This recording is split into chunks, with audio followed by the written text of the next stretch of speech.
E o ministro do Supremo Tribunal Federal, Gilmar Mendes, anulou nesta quinta-feira a quebra de sigilo do fundo Arlim, aprovada pela CPI do crime organizado. Em 2021, o Arlim adquiriu a participação da empresa Maridit no resort Itaiaiá, no interior do Paraná. A Maridit pertence à família do ministro Dias Toffoli, que também integra o quadro societário da empresa. Na decisão, o ministro afirmou que a quebra de sigilo é excepcional e, portanto, não constitui ato próprio de investigação. Segundo Gilmar, até que o plenário do Supremo se manifeste, deve prevalecer o entendimento de que as quebras precisam ser individualizadas.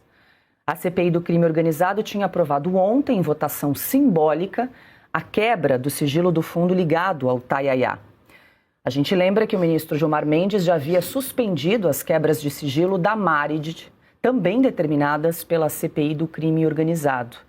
Em 27 de fevereiro, o ministro decidiu que a medida foi aprovada, abre aspas, em manifesto e incontornável descumprimento dos limites, fecha aspas, do objeto da CPI. André Marcília, boa noite, seja bem-vindo, Marcília. Ontem, só para a gente resumir aqui para a nossa audiência, a CPI do crime organizado aprova, então, a quebra de sigilo desse fundo Arlim, ainda que de forma simbólica, como já fez em outras oportunidades, é preciso dizer, e o ministro Gilmar Mendes, então, derruba, cancela essa quebra de sigilo e ainda dá um pito na comissão, na CPI do crime organizado, né, dizendo que eles teriam ali, de alguma forma, feito uma manobra para justificar essa quebra que o próprio Supremo já teria decretado como inconstitucional. Quer dizer, mais uma intervenção do Supremo Tribunal Federal no Legislativo daqui a pouco. Para quê precisa de comissão, Marcília? E de manobra o Gilmar entende. Bastante. Né? Então é compreensível até o pito. Boa noite Paula, boa noite Piotto, boa noite Cauti, boa noite mestre Augusto, boa noite a toda a audiência. Bom, é a segunda vez, né, que o Gilmar anula uma quebra de sigilo. Então, ele primeiro anulou a quebra de sigilo da Maridit, que é uma empresa da qual o Toffoli, inclusive, confessou ser sócio, não é? Não estamos mais no terreno da especulação, ele confessou ser sócio da Maridit ou Maridit, e agora, e também anulou, não é? Naquela decisão desviada que o Gilmar deu, desviada da relatoria do Mendonça, ele anulou a quebra de sigilo determinada pela CPI do crime organizado da tal Maridit. Agora vem também anular a quebra de sigilo do fundo Arlim, que é um fundo que comprou o Itaiaiá. Né? Então, ou seja, o Itaiaiá é o centro da história. E por que o Itaiaiá é o centro da história? Porque o Toffoli está por trás do Itaiaiá. O que está, portanto, por trás dessa decisão do Gilmar de anular a quebra de sigilo de novo é blindar o Toffoli.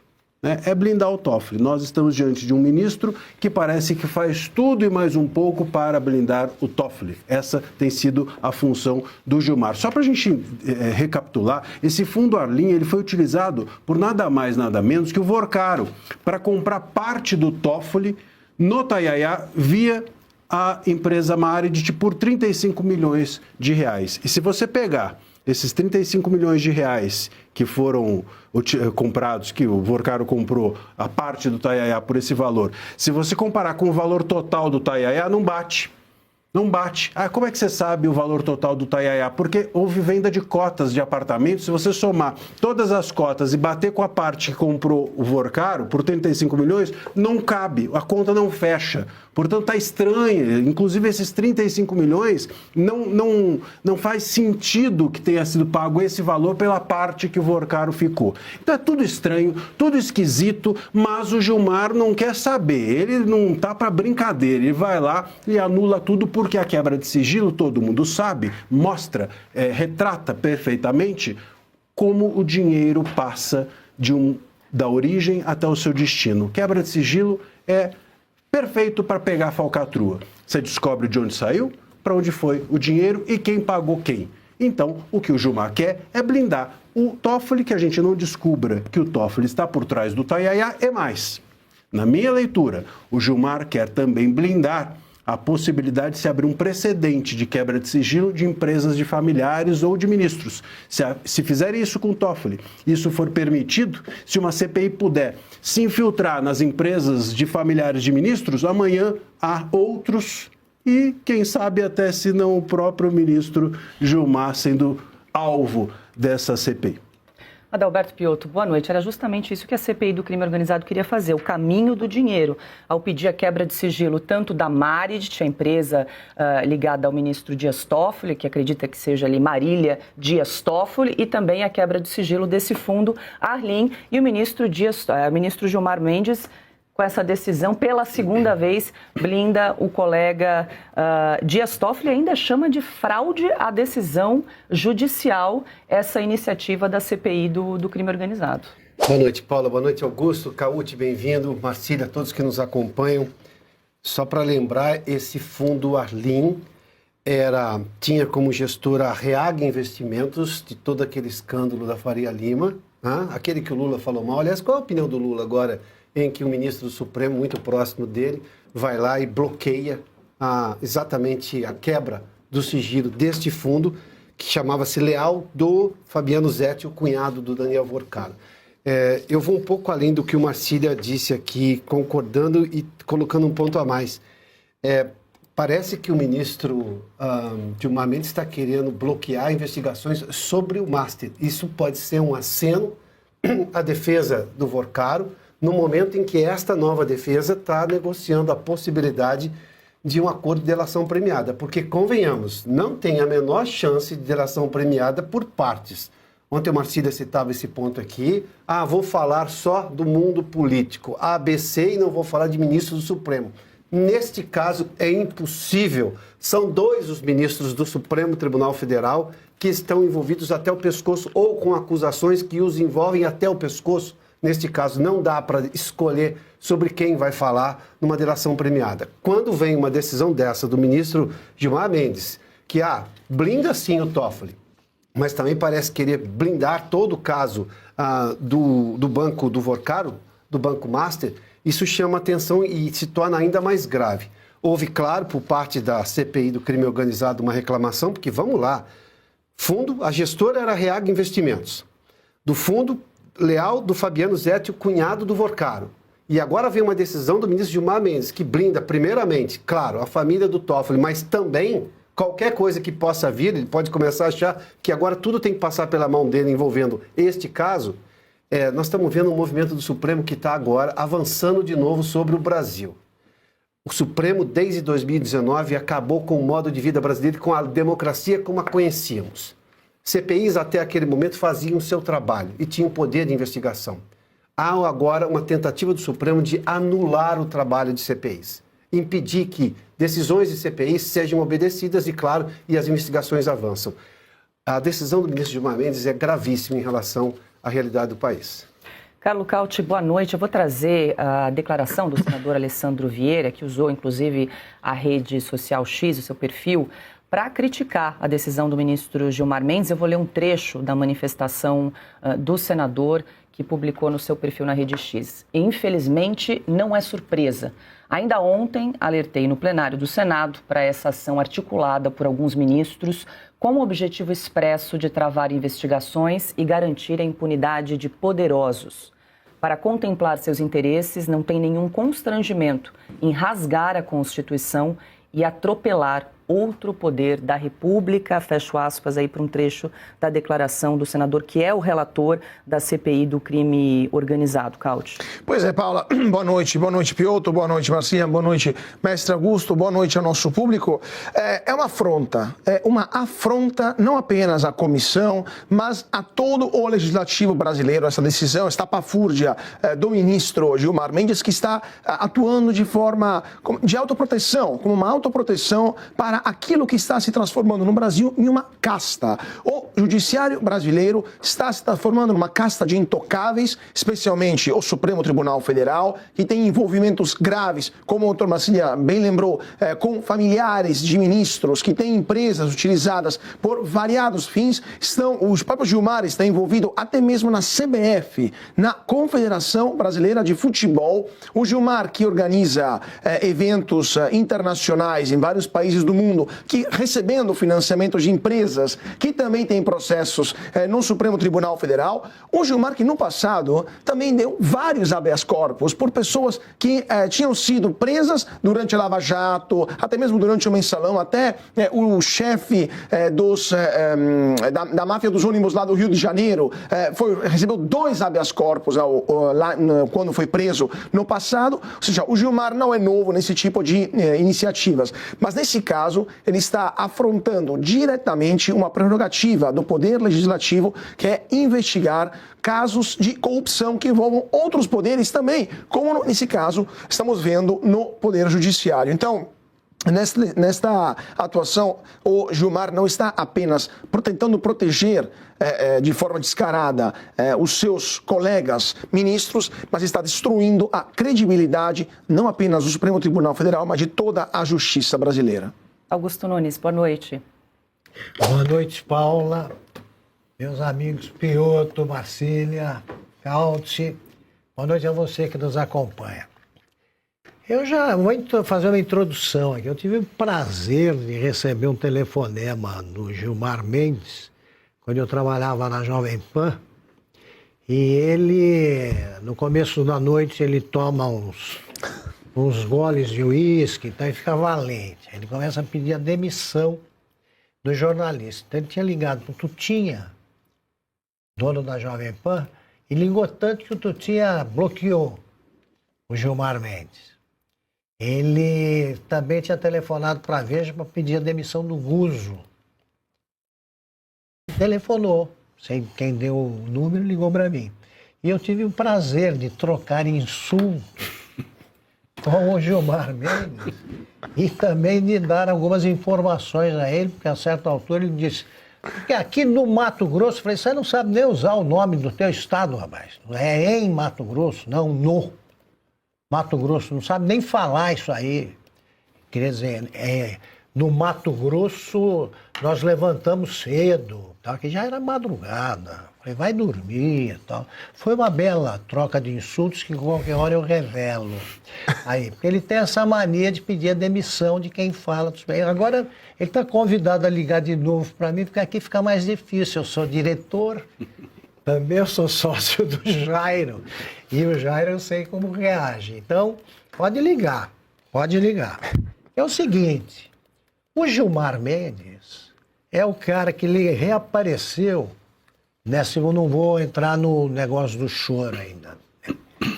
Reapareceu lá para livrar o Toffoli, se emocionar, como disse a Paula, com o Moraes, e insultar todos os brasileiros com a decisão que tomou. Não, é o seguinte, isso daqui não vale mais.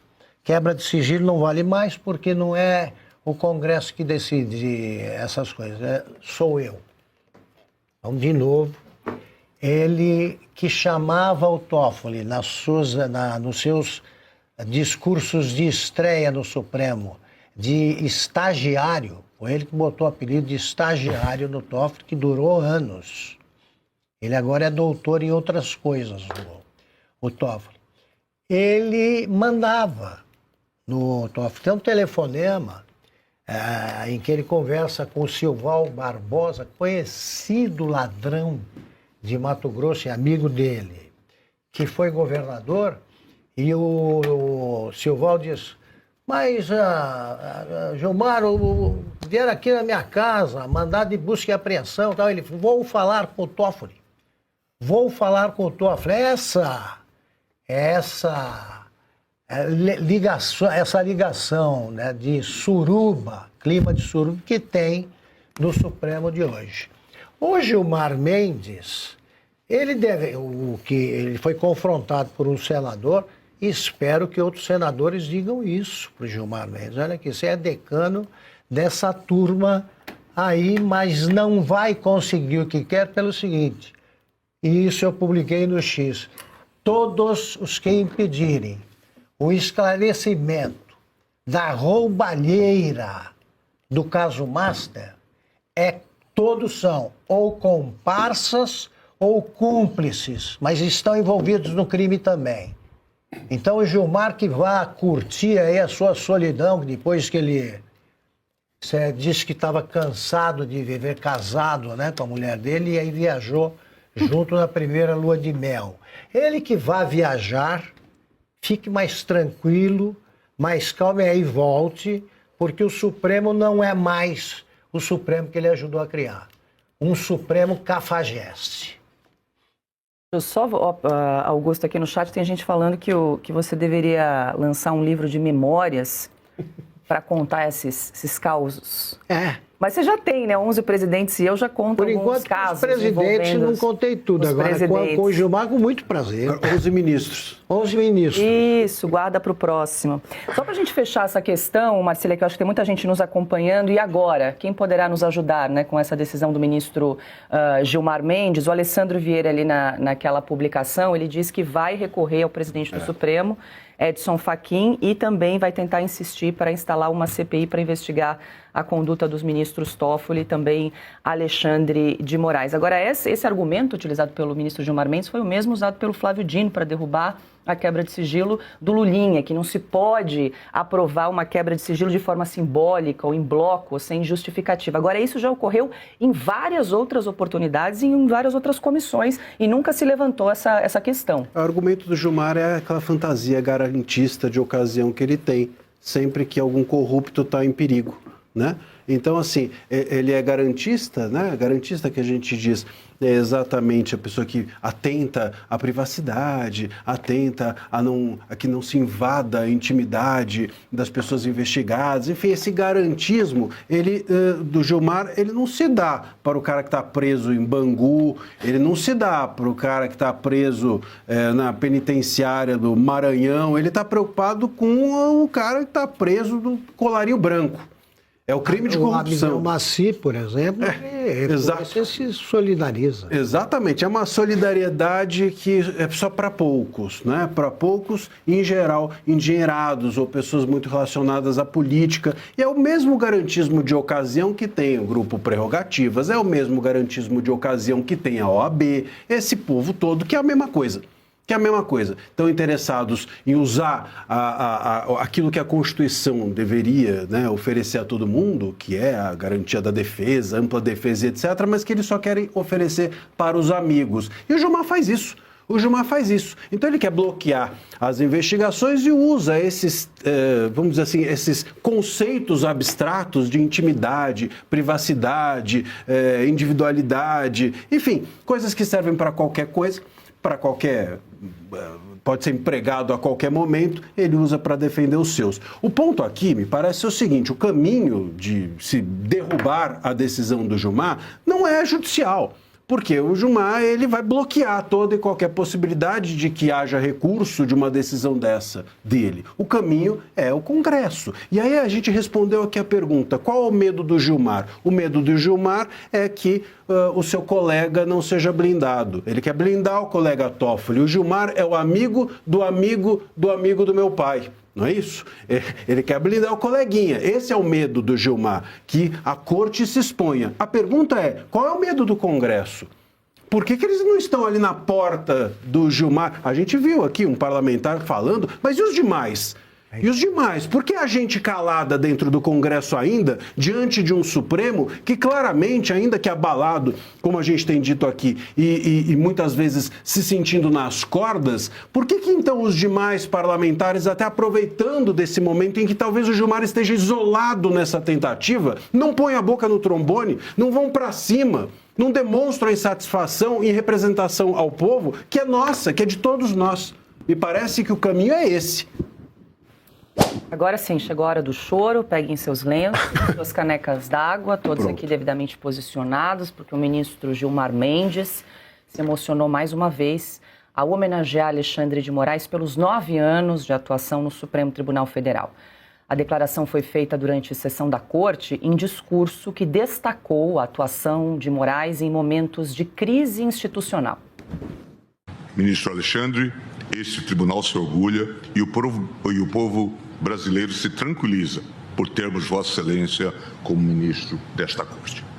Vossa Excelência, que com ânimo inquebrantável já suportou nestes 9 anos tantas tribulações em virtude da sua irretocável, proba e sacrificante atuação, terá forças para suportar tantas outras quantas surgirem.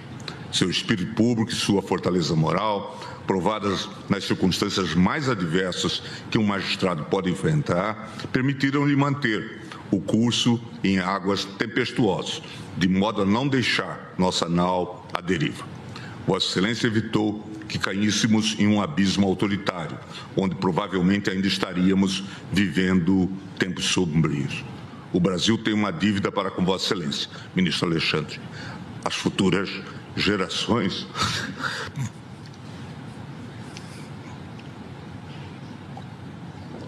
saberão reconhecê-lo. Muito obrigado, presidente. Obrigado, ministro Gilmar Mendes. Pede a palavra o senhor procurador.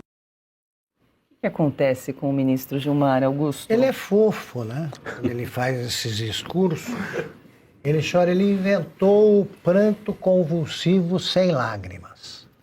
Porque é só o abraço dos lábios, ali no beiço, ali é o sinal de que ele está enlutado.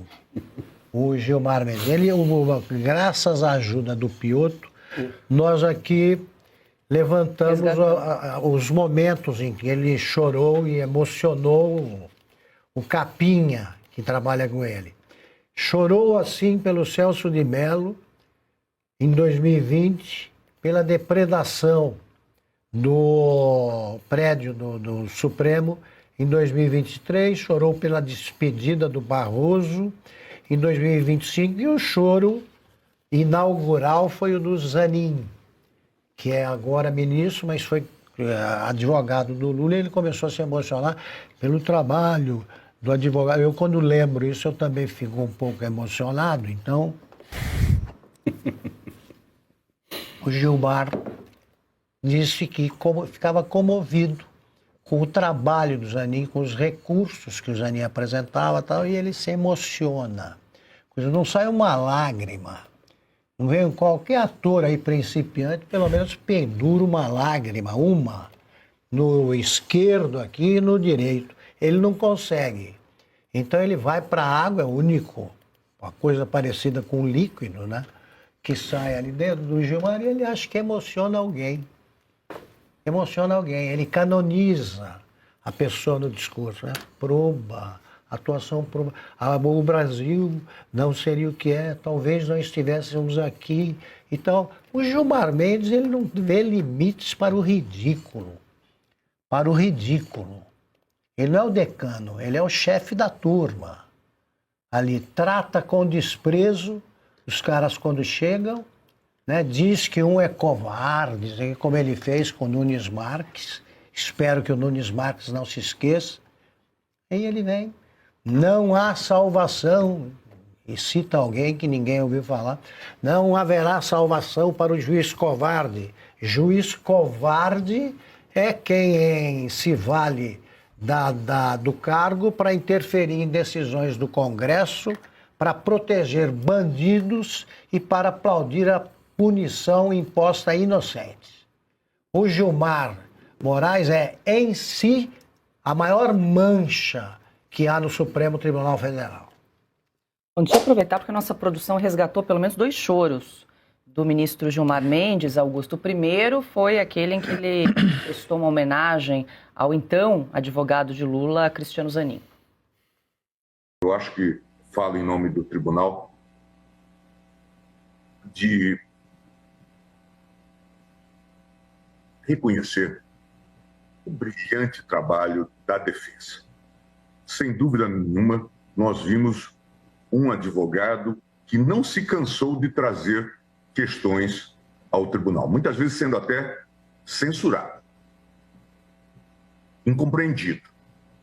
Mas ele tinha vamos reconhecer, uma causa muito difícil, muito personalizada.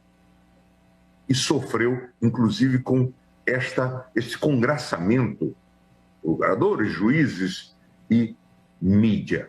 Nós temos que reconhecer, e acho que nesse ponto nós fazemos, eu faço, o ministro Cássio, o ministro Carmen, o ministro Lewandowski, o ministro Fachin, todos que já tiveram oportunidade de advogar, eu acho que faço na pessoa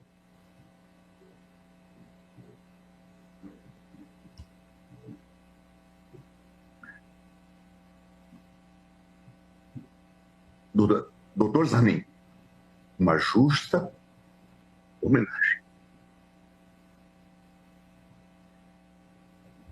à advocacia brasileira. Olha lá.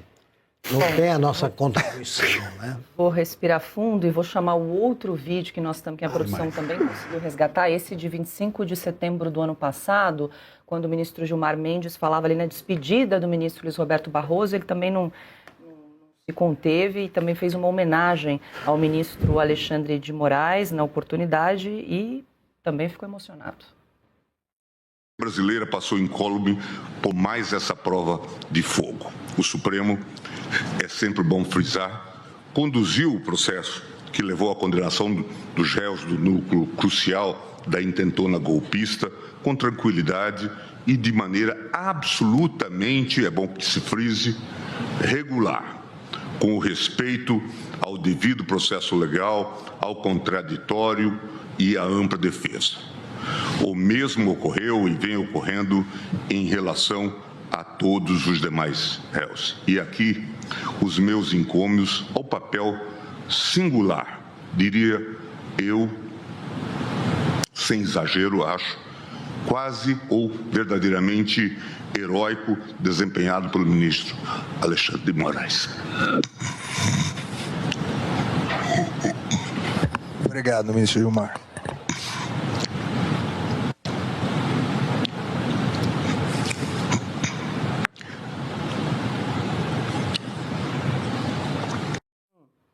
Até me inspirei tomar uma aguinha aqui para tomar um fôlego e seguir com os comentários, Piotr. Agora...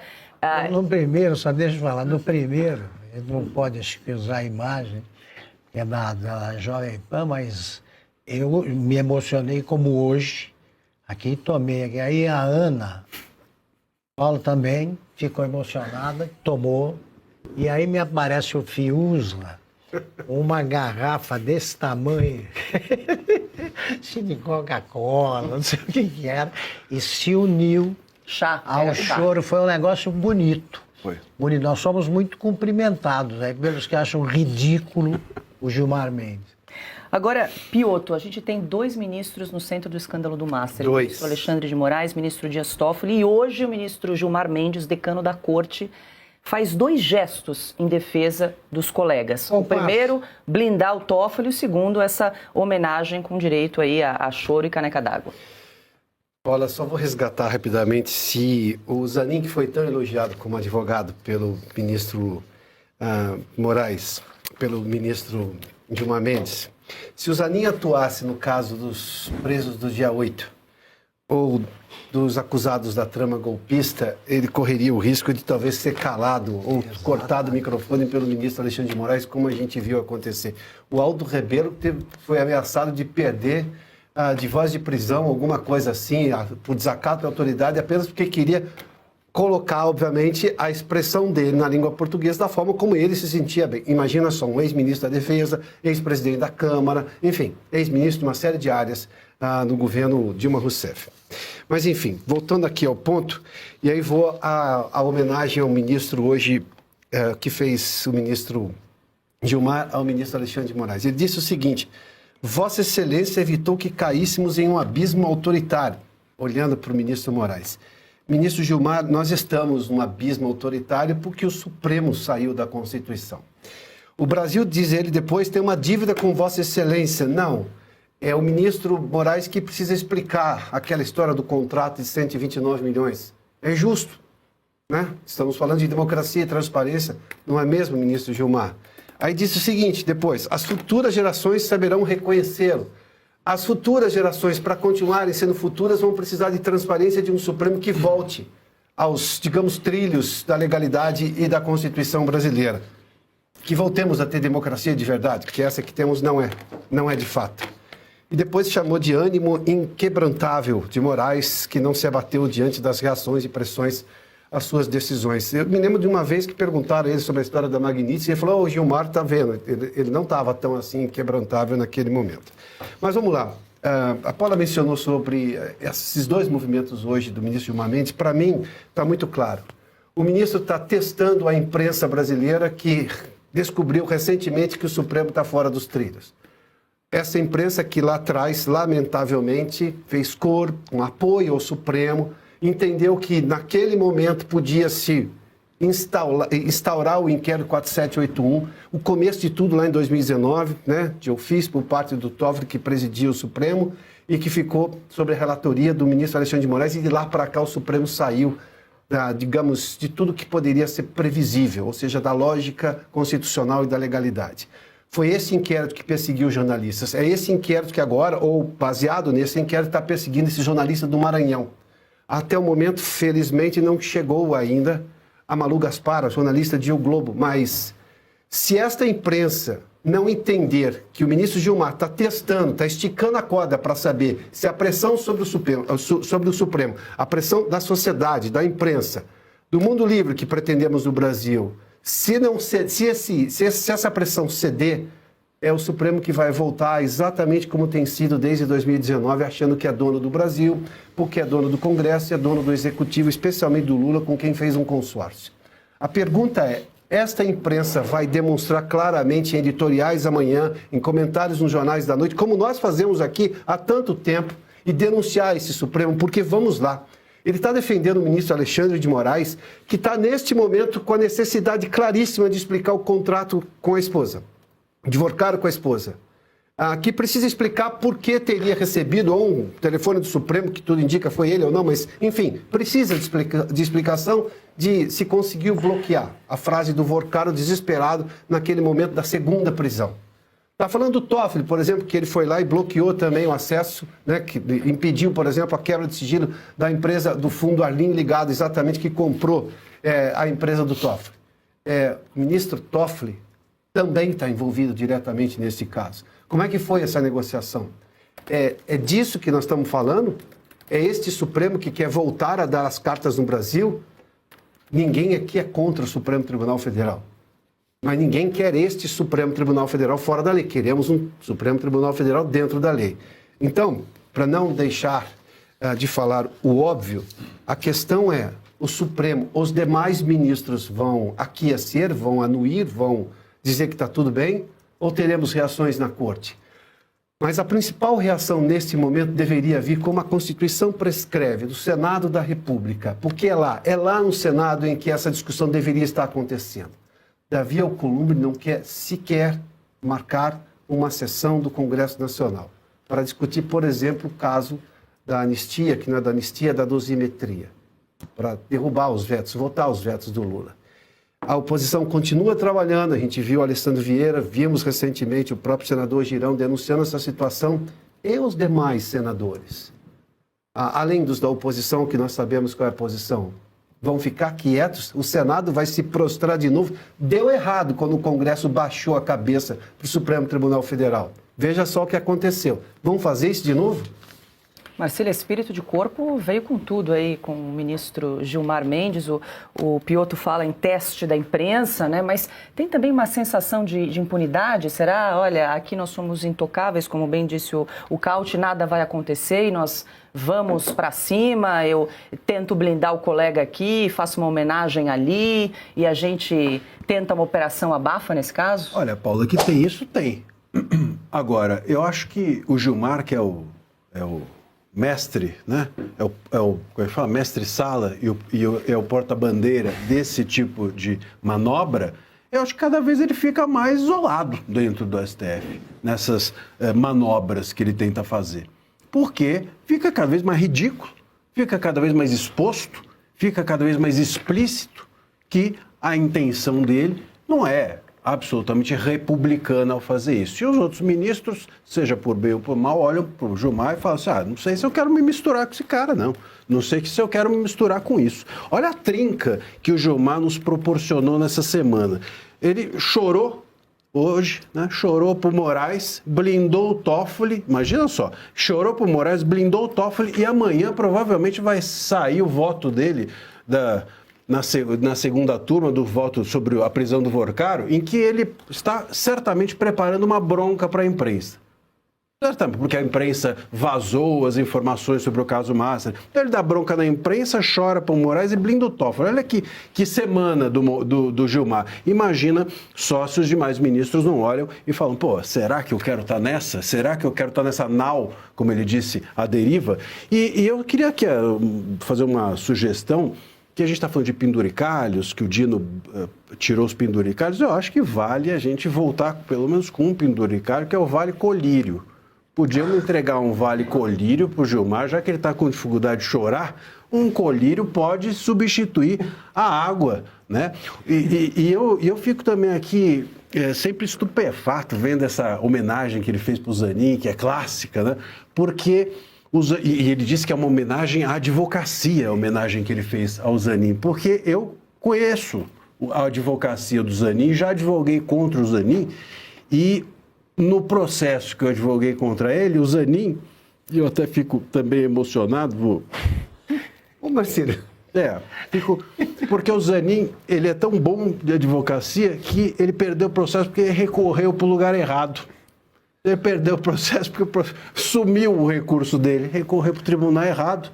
E essa é a homenagem que ele fez para a advocacia. Eu também aqui fico emocionado com a homenagem dessa. Carlos Cauti. Não, eu queria comentar aquilo que o Dr. Marcia estava falando sobre o Gilmar isolado. Eu não sei quanto que ele fica isolado, considerando o histórico dele e também quando ele agora, recentemente, tentou mudar a lei do impeachment, sabendo que no próximo Senado não vai ter nenhuma piedade com ministros que cometem esse tipo de absurdos, ninguém falou nada. Ele foi gentilmente pressionado a recuar pela imprensa, mas lá dentro não houve manifestações, pelo menos públicas, distoantes, etc. E também os casos que apareceram nos últimos anos, o caso que a gente citou agora da CBF, a Fundação Getúlio Vargas, que havia um processo para verificar desvios e licitações pouco claras, ele suspendeu e ninguém falou, esse é o processo, ninguém falou nada, e ele também, o IDP estaria envolvido nesse caso, se não me engano. O próprio IDP também, que há muita coisa que deveria explicar como é possível que esse instituto de um ministro do Supremo atua em tantas frentes, inclusive ligadas ao poder público, ou até o próprio Paulo Gonet, que foi sócio dele no IDP e virou Procurador-Geral da República e basicamente é um factotum, né, como se fala em latim, do ministro, dele e de outros também. Então não sei se o Gilmar é cômodo para os outros ministros, porque ele faz trabalho sujo. Ele simplesmente é o que tem menos pudor, né? Mas que todos eles têm interesses espúrios lá no meio, e o Gilmar é aquele que, já que é decano e deve ter tomado alguns goles como aqueles que tomou antes de ligar para Augusto, deve ter aquele que tem menos controle, menos filtros quando fala ou faz certas coisas, né? Estamos de volta ao vivo em Oeste Sem Filtro. Daqui a pouco a gente volta a falar sobre o escândalo do Banco Master, mas agora o assunto, a pauta é a falta de combustível que está afetando serviços públicos em cidades do oeste de Santa Catarina. Prefeituras como Nova Erechim, Saudades e Pinhalzinho adotaram restrições e passaram a priorizar áreas essenciais como saúde, segurança e emergências. Em Nova Erechim, os serviços do Departamento de Rodagens foram suspensos por falta de abastecimento. Em Saudades, a Prefeitura limitou as atividades apenas ao essencial, depois da interrupção no fornecimento de combustível. Os atendimentos devem voltar ao normal quando o abastecimento for regularizado. Em Pinhalzinho, foi decretada a situação de emergência. O uso de veículos públicos foi restringido a serviços indispensáveis. As prefeituras seguem monitorando o cenário, que pode piorar caso seja confirmada uma greve de caminhoneiros nos próximos dias. Grupos do setor de diferentes regiões do Brasil decidiram aguardar uma medida do governo federal antes de definir uma greve.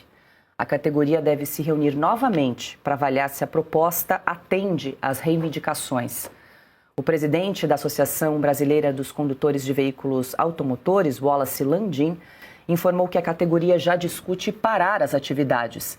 A definição depende ainda da resposta do governo federal às demandas apresentadas. Cauti, o Brasil já começa a sentir os efeitos da da alta do combustível e, no caso do oeste catarinense, falta de combustível na bomba. Só serviços essenciais estão sendo autorizados aí nessa região.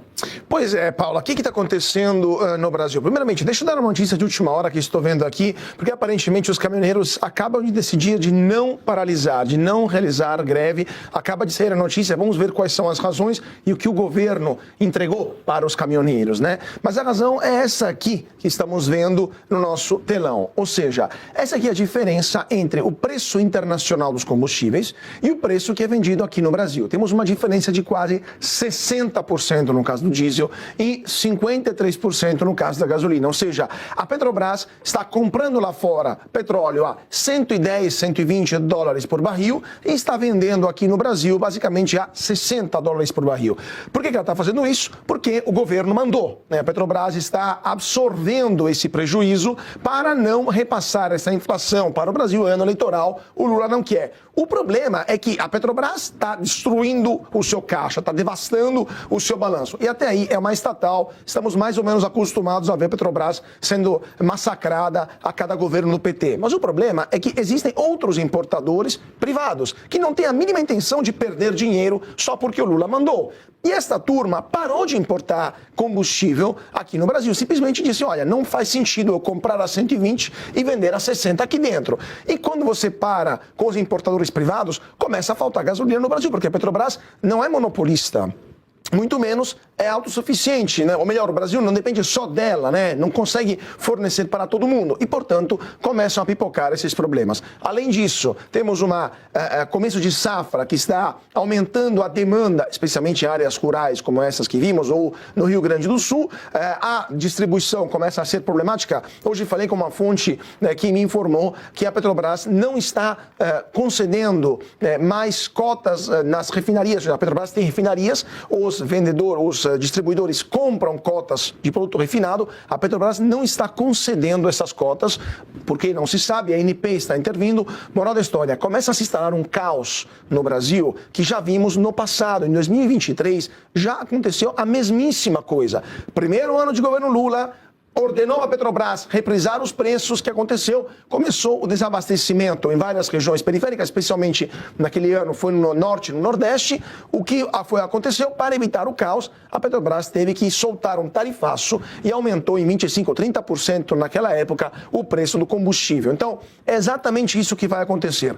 Ou o Lula tenta esticar a corda até que o Brasil vai ter uma Petrobras devastada nas suas contas e o Brasil sem gasolina e diesel, ou a Petrobras repassa o preço internacional, aumenta a inflação e aí teremos um tarifaço. Mas aí sim os caminhoneiros vão ter que repensar esta greve. Quer dizer que o desabastecimento pode ocorrer em outras regiões do país. A gente está trazendo aqui, Piotr, o que está ocorrendo no oeste catarinense. E o Cauti também nos traz que, pelo menos por enquanto, por hora, os caminhoneiros desistiram da greve. Quer dizer que as medidas adotadas pelo governo aí durante essa semana já estão fazendo algum efeito? Enfim, já tem alguma possibilidade de alteração no preço da gasolina, do combustível? Efeito não, porque está subindo o preço na bomba. É isso que os caminhoneiros estavam reclamando desde ontem, de forma mais enfática. Então, na verdade, o que eles estavam pedindo, ontem a gente falava aqui, né, só para lembrar, que o governo poderia mexer na tabela do frete e tudo mais, porque é um aceno para os caminhoneiros. Eles pagam mais caro, mas aumenta o valor do frete. Isso não resolve o problema da crise de combustíveis, tanto que o Lula hoje foi lá e começou a reclamar de todo mundo e a xingar gente do setor. Isso é a demonstração clara de um presidente completamente desesperado e despreparado para enfrentar uma crise. Lá atrás, a crise em 2022, depois da pandemia, pensa bem, depois da pandemia, com a guerra da Ucrânia, foi muito pior. E o governo teve, digamos, discernimento e competência técnica para resolver o problema. Resolveu. Zerou os impostos federais, negociou com o Congresso Nacional a redução do ICMS e o Brasil cresceu. A arrecadação, tanto de estados quanto da federal, cresceu acima da inflação. Ou seja, você conseguiu recuperar, o país cresceu 3%, quase 3% naquele ano 2022. O governo não sabe o que fazer, tanto que está ameaçando, fiscalização, enfim. Mas por que a fiscalização agora? O governo não anda fiscalizando, ou seja, se há problemas, não, está acusando o dono de posto, que na verdade acaba recebendo, convenhamos, o preço da distribuidora. Agora, se a distribuidora está repassando é porque ela também está comprando mais caro. Tem um detalhe, o governo prometeu aquela história, só 6 centavos não vai acontecer nada. Depois veio um outro aumento da Petrobras, ou seja, onde que o governo está querendo chegar? A quem ele quer enganar? Esse é o fato. O cenário político brasileiro atingiu um novo patamar de tensão nesta quinta-feira. O ministro Gilmar Mendes agiu novamente para anular investigações que miravam o caminho do dinheiro em empresas ligadas ao ministro Dias Toffoli, gerando uma onda de indignação no Congresso. Para os analistas da revista Oeste, estamos diante de uma blindagem de corpo que ignora a transparência e atropela as prerrogativas do Legislativo. Enquanto Gilmar se emociona em discursos em defesa de Alexandre de Moraes, o país enfrenta as consequências reais da economia. Cidades no sul do Brasil já sofrem com o desabastecimento de combustíveis devido à defasagem de preços imposta pelo governo federal. É o Brasil real pagando a conta de um consórcio político que parece mais preocupado com a autoproteção do que com o cidadão. Obrigado por acompanhar nossa análise. Para não perder os próximos desdobramentos sobre o caso Master e a crise dos combustíveis, inscreva-se no canal, ative as notificações e deixe seu like. Sua participação é fundamental para mantermos o jornalismo independente.